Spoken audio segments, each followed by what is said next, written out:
There's a kind of cold that doesn't just touch your skin.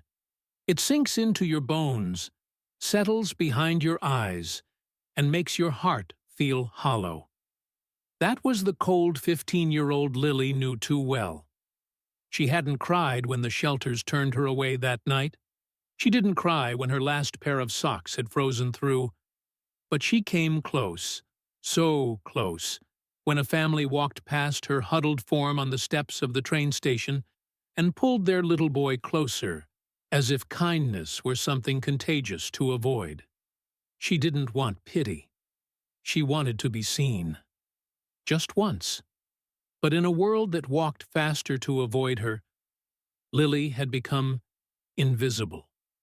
And then, someone finally stopped. The city of London buzzed with its usual rhythm, cars rushing by, streetlights flickering, and holiday decorations clinging desperately to their last weeks of relevance. But none of that mattered to Lily as she curled into herself under a tattered gray blanket outside a shuttered bakery. Her eyes were fixed on the blinking neon of the kebab shop across the street. Warmth, food, light, all just out of reach. She had been living on the streets for 6 months. Her mother had passed from a long illness. Her father, who'd never really been one, disappeared the day after the funeral. With no relatives who cared enough to help, Lily ended up in the care system. And then, out of it. Her story, like so many others, had slipped through the cracks. That night, desperate for even a sliver of warmth, Lily walked to the shelter on Camden Street. A glowing red sign above the doorway read, Hope Haven. But inside, the receptionist didn't even look up. "We're full," she said flatly. "But, please, just for tonight," Lily whispered. The woman finally looked up and sighed. "Come back tomorrow, if there's space." The door closed before Lily could say another word. She sat on the steps outside, pulling her knees to her chest, the wind slicing through her hoodie.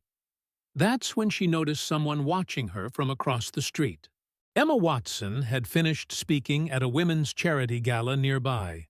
Still in her long coat and scarf, she had been walking to her car with her assistant when she spotted Lily, curled on the concrete like a forgotten memory. She stopped. "I'll meet you at the car," she told her assistant. Crossing the street slowly, she approached the shivering girl. She didn't see a statistic. She saw someone who looked exactly like a girl she might have gone to school with. Someone who could have been her. "Are you okay?"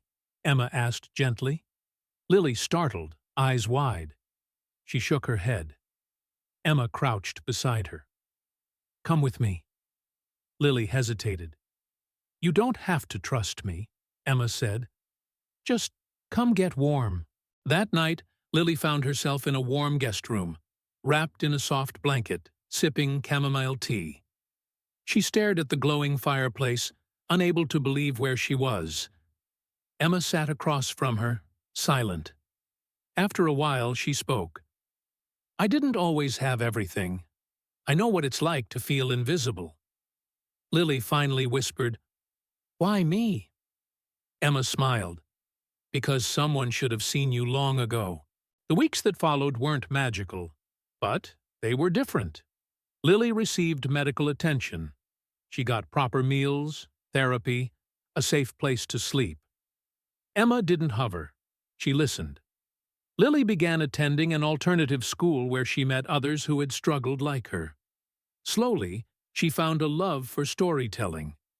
She wrote short stories about forgotten girls, unseen people, quiet pain.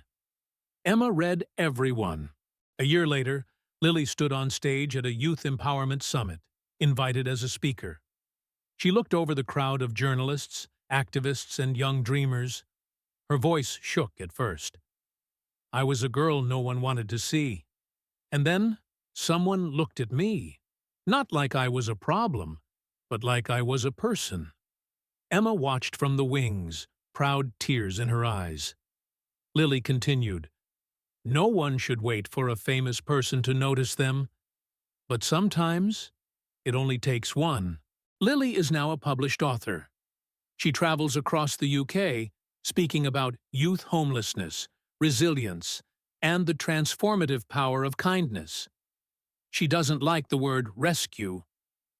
"I wasn't rescued," she says in interviews.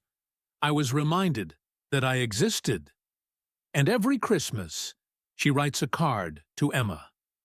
It always ends with the same line: "Thank you for seeing me."